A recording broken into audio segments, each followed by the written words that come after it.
Là, c'est le content du montage. Bonjour à toutes et à toutes. Aujourd'hui, nouvelle vidéo où je vous raconte mon expérience par rapport au Danemark. Pourquoi je suis revenu en France. Pourquoi je suis posé dans ce magnifique lit avec ce magnifique mur. Au programme, pourquoi je suis rentré en France.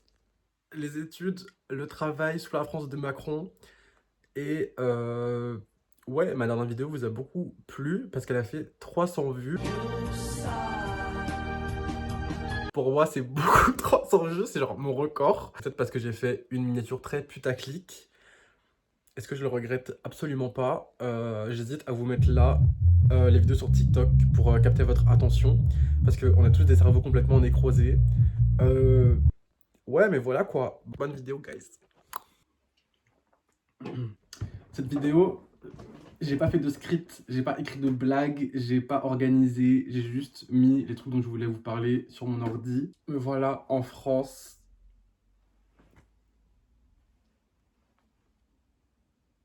The silence is loud. The silence is loud. Je suis revenu en France parce que j'étais parti au Danemark pour travailler. Et ce qui s'est passé, c'est que j'ai eu le premier papier pour travailler. Si je trouve des images de ça, je vous les mettrai. Mais en gros, pour travailler au Danemark, il faut 2 papiers. Le premier, je l'ai eu au bout de 2 jours. Parce que j'avais le rendez-vous pendant 3 semaines et j'ai parlé avec un de mes colocs qui m'a dit qu'il fallait regarder les rendez-vous qui étaient annulés pour essayer de gratter. Et c'est ce que j'ai fait et j'ai eu un rendez-vous pour le lendemain à 13h. Donc j'étais trop content, j'avais mon premier papier, je me voyais déjà travailler au Danemark, me faire des couilles en or. En plus, moi je racontais à mes collègues du McDo, à ma famille et tout, je disais ouais, je vais partir au Danemark, je vais être riche et tout. Et au final, voilà quoi, enfin, ça s'est pas passé comme prévu. Pour le deuxième papier, il fallait envoyer un mail aux mairies du Danemark, à l'administration. C'est un peu compliqué, mais en gros, pour avoir ce deuxième papier pour travailler, il fallait déjà avoir le premier. Là, c'était bon, j'avais le premier.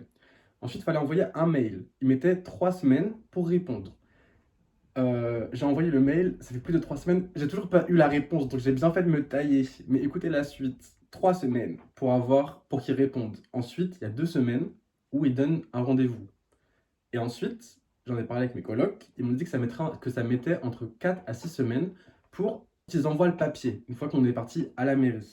Et quand j'ai entendu ça, ça faisait déjà un mois que je moisissais au Danemark. Je moisissais pas vraiment, mais je m'étais fait un pote indien, grave gentil. J'avais commencé à aller au club de badminton, je grattais. L'entraîneuse, elle me regardait en mode, mais il sera affaire de payer ta licence en fait. Et moi, je grattais de fou. Le dernier jour, je leur ai passé un tapis de sport que j'avais acheté pour faire du sport dans ma chambre, qui était même pas déballé, parce qu'après j'ai su que j'allais partir. Et c'est un peu comme ça que j'ai payé, genre ils étaient contents et tout. Quand je partais, j'ai dit ah merci, c'était grave bien, nanana, merci de m'avoir accepté, d'avoir pu jouer avec vous, bref. Donc en gros, ouais, j'avais commencé, mais vu que j'avais pas de travail, j'avais commencé mes vies au Danemark, mais vu que j'avais pas de travail ni d'études, même si j'essayais de visiter, de me faire des potes et tout, bah ça suffisait pas. Surtout que, bon, je raconte un petit peu ma vie, mais moi j'ai toujours travaillé en même temps que les études, et donc je peux pas rester à la maison à rien faire en fait. Et donc je parle avec mes colocs, et il y en a un qui me dit qu'en fait lui il a pas attendu 4 à 6 semaines pour avoir le papier une fois qu'il a fait tous les trucs, il a attendu 10 semaines. Et je me suis dit, ah. Lemonade, all right. And then can I also have barbecue sauce, or do you have like a C'est hors de question, parce que j'avais mon budget, moi, qui était limité. Tous les jours, je mangeais des pâtes, je faisais attention à ce que je mangeais et tout. Pour aller à Copenhague, les retours, c'était 8 balles. Et bah, moi, je pensais que j'allais trouver un taf rapidement, vu que c'était dans l'espace Schengen et tout. Et en fait, en soi, ils n'empêchent pas les étrangers de travailler. Mais, vu qu'ils sont archi contre l'immigration au Danemark, ils mettre des bâtons dans les roues au niveau du temps. Et ça fait que si vraiment tu veux taffer là-bas, il faut vraiment que tu prévois 3 mois où tu n'as aucune activité, tu fais rien, et après tu peux commencer à travailler.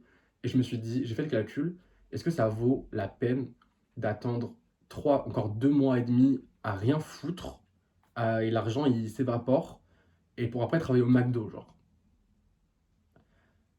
Je ne pense pas. Je pense pas que c'était le truc à faire. Et donc j'ai dit, nique sa mère, je prends ma valise et je me taille. Bye, bitch.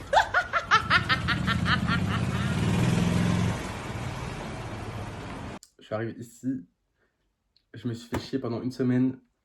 Je me suis retrouvé tout seul. Là, je suis tout seul depuis bientôt une semaine. Et je me suis dit, il faut trouver un travail. Il faut trouver un travail.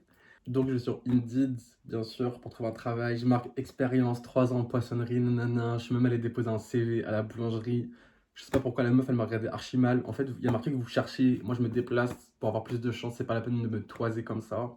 J'ai la flemme d'ouvrir mon ordi, mais en gros, il y a marqué merci pour votre candidature, mais l'entreprise est passée à la prochaine étape de recrutement. Donc en gros, va te faire enculer. Ça, c'est vraiment la France de Macron. C'est trop dur de trouver un travail. Et je sais que je pouvais retourner au McDo. Le problème du McDo, c'est que c'est fatigant. Et en fait, c'est pas fatigant dans le sens, les horaires et tout. En fait, c'est fatigant au point que ça me rend malade.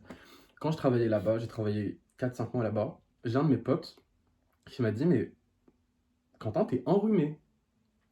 Et je lui ai dit, ouais, j'ai le nez qui coule un peu et tout. Il m'a dit, non, non, mais t'es enrhumé depuis 1 mois et demi là. Depuis 1 mois et demi qu'on se capte toutes les semaines, tout le temps, t'as le nez qui coule. Et en fait, avec le frigo du McDo et le fait qu'il fallait travailler comme un chien et tout, en fait, j'étais tombé malade. Après, je veux pas cracher dans la soupe parce que McDo, ça m'a sauvé la mise quand j'étais au lycée en terminale et là, quand j'avais besoin d'argent en avril. Et c'était, franchement, j'aimais trop le taf pour les collègues. Parce que les collègues, c'est des gens de notre âge, ils sont graves, c'est trop bon délire en fait de travailler au McDo. Mais je me suis dit, pour ma santé, il faut pas que je retourne au McDo. Tout le monde me refuse pour travailler. Après, je dis ça comme si j'avais cherché 2 mois. J'ai postulé pendant un jour, j'ai vu les refus. Je suis parti sur Indeed de nouveau, j'ai tapé poissonnerie, poisson, produit de la mer. Euh, et il y avait un bug qui avait marqué juste contacté par SMS. J'ai envoyé un message, j'ai dit bonjour, je m'appelle nanana, j'ai ça comme expérience en poissonnerie. Est-ce que je peux venir faire une séance d'essai rémunérée ou non? Au début, j'avais marqué non rémunéré.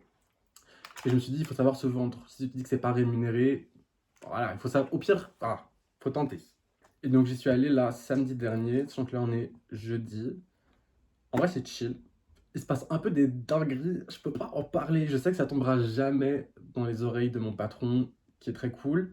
Mais il y a plein de petites dingueries par rapport au temps de travail. Déjà, la plus grosse dinguerie, les gens, j'ai 3 collègues là-bas. Les horaires, c'est 7h, 20h. Donc, je vais m'arrêter là, je suis fatiguée. Je suis fatiguée de tout ça. Voilà, je suis fatiguée. Avec 2 heures de pause. En fait, quand il m'a dit de faire ma journée d'essai, il m'a dit tu viens de 7h jusqu'à 13h. Et je me suis dit ah ouais, ok, vu que la boutique est ouverte de 7 à 20, en gros, il y a les gens du matin qui font 7-13 et les gens de l'après-midi qui font 13-20. Mais en fait, non, les gens ils font 7h, 20h avec 2 heures de pause. En fait, ça veut dire là, je vais y aller, là, j'y vais demain. Je me lève à 5h30, je rentre chez moi à 21h. Ça fait une journée de 13h moins 2, 11h. C'est vraiment une dinguerie. Mais bon, au moins, j'ai un travail. Et ce qui est cool, c'est que de base, ils voulaient que je fasse mercredi, vendredi, samedi, 7h, 20h et le dimanche, 7h, 14h. Et je me suis dit, c'est trop. En fait, ça fait 40 heures et ça faisait en net 2000 euros, vu que les horaires sont hyper durs. Et poissonnier, genre, faut un peu connaître les bases. Tu peux pas venir sans rien savoir, sinon c'est galère et tout. Et donc, je lui ai dit, est-ce qu'il y a moyen que je fasse juste vendredi, samedi, dimanche. Comme ça, en tout, ça me fait, au lieu de faire 40 heures, ça fait 28. J'ai 4 jours de week-end. Et après, je travaille 3 jours comme un lien. Je vois pas la lumière du soleil, littéralement. Et il m'a dit, vas-y, je suis chaud. Donc j'étais en mode, ok, let's go. Parce qu'en soi, j'ai pas besoin de 2000 euros. Sachant que mon loyer, là, il est à 300 balles. Si je me fais même 1002, 1000 euros et tout, ça me va de fou. Le dernier truc dont je voulais parler, c'était les études. Moi, je suis plus à la fac. J'ai arrêté, j'ai quitté ça. J'ai fini ma licence là en septembre parce que j'ai fait parce que j'ai fait mon rapport de stage 3 jours avant que la licence universitaire se termine. Donc c'est-à-dire je suis pas allé à la fac depuis genre mars et j'ai fait mon stage le 25 septembre. N'importe quoi. Et du coup, j'ai vraiment fait de la merde. Parce qu'en gros, j'avais postulé pour faire le master MEF SES. Donc en gros, c'est le master pour faire prof de SES. Là, sur mon master, quand j'ai terminé ma licence, j'avais postulé pour faire prof de SES et j'ai pas été pris. Mais si j'avais fait du forcing, j'aurais été pris. Parce qu'il y avait genre 95% d'admission et si tu les appelles et tout, en gros, ils ont dit que j'avais pas la bonne licence, mais si tu fais du forcing, j'aurais été pris de ouf. Mais je voulais partir au Danemark. Ce qui me fait chier, c'est que là, c'était la dernière année où on pouvait faire un master MEF après la licence. Maintenant, ce qui se passe, c'est qu'il faut faire un concours à la fin de la L3. Donc, moi, je peux m'inscrire au concours. Et si tu réussis le concours, tu vas en master. Mais ça veut dire que c'est aussi, là, cette année, en mars, le concours, c'est la seule année, avec l'année prochaine, où ce sera concurrence entre les M2, donc ceux qui ont fait un Master Meuf, qui passent le concours à la fin de leur M2, et ceux qui passent le concours en L3. Après, si tu réussis le concours, tu es payé pendant le Master. Ça, c'est vraiment de la frappe. Alors que ceux qui sont pris en Master Meuf, ils sont pas payés pendant le Master. Mais au moins, eux, ils sont sûrs d'être profs. Du coup, là, j'ai acheté des big manuels de SES pour reprendre tout le programme du lycée et pour rattraper les bases, pour passer le concours. Mais ça me fait chier parce que je sais pas si je l'aurai en fait. Et je me dis, est-ce que ça vaut le coup de travailler autant pour même pas être sûr? Après, je pourrais toujours faire prof contractuel, c'est-à-dire prof sans avoir passé le concours. Mais en fait, SES, il n'y a pas beaucoup de place, parce que c'est pas comme anglais, où il y a collège et lycée. SES, c'est que le lycée. Et en plus, c'est que ceux qui prennent l'aspect, à part les secondes. Du coup, il y a beaucoup moins besoin de gens que pour faire prof de SES. Du coup, je sais pas quoi faire, ça me fait stresser. J'ai l'impression que j'ai pas d'avenir, que j'ai pas de métier. Voilà, parce que là, la poissonnerie, c'est trop bien. C'est dans un quartier hyper chic de Paris. Les gens, ils ont vraiment l'argent. Là où je travaillais avant, le saumon, c'était à 25 € le kilo, bah, et comme ça, ce qui est raisonnable, parce que c'était au marché. Là, c'est en boutique à Paris, donc il faut payer la boutique, il faut payer les employés. Surtout la boutique, ça qui coûte cher. Le saumon, il a 60 € le kilo. Le poisson, le saumon, il a 60 € le kilo, c'est vraiment de la folie. Ah ouais, aussi ce que je voulais dire, c'était que quand j'étais au Danemark, je voulais faire une vidéo sur le test de pureté. Et je m'étais dit, ouais, c'est de la merde et tout. Ça, c'était fait en 2015, tout le monde s'en bat les couilles. En plus, t'as pas fait des trucs de ouf. À part pisser sur un mec, mais bon, ça, je vous raconterai peut-être un jour. Et c'est pas, je vois, il y a mon youtubeur préféré, YoCast, si vous connaissez pas, allez voir, qui a fait une vidéo sur ça, il y a genre 2 jours. Et je me suis dit, mais en fait, il faut juste faire les vidéos qui me plaisent. Et c'est pour ça, au début, même cette vidéo où je voulais vous raconter un petit peu ma vie et mes projets, je me suis dit, tout le monde s'en bat les couilles. Et oui, tout le monde s'en bat les couilles sûrement, mais si ça peut divertir même mes potes ou des inconnus vite fait, je m'en bats les couilles, genre. Je veux vraiment essayer de faire les vidéos qui me plaisent à moi. Et voilà, c'est le principal en fait. Je vous ai parlé du concours, je vous ai parlé du taf, pourquoi je suis rentré en France.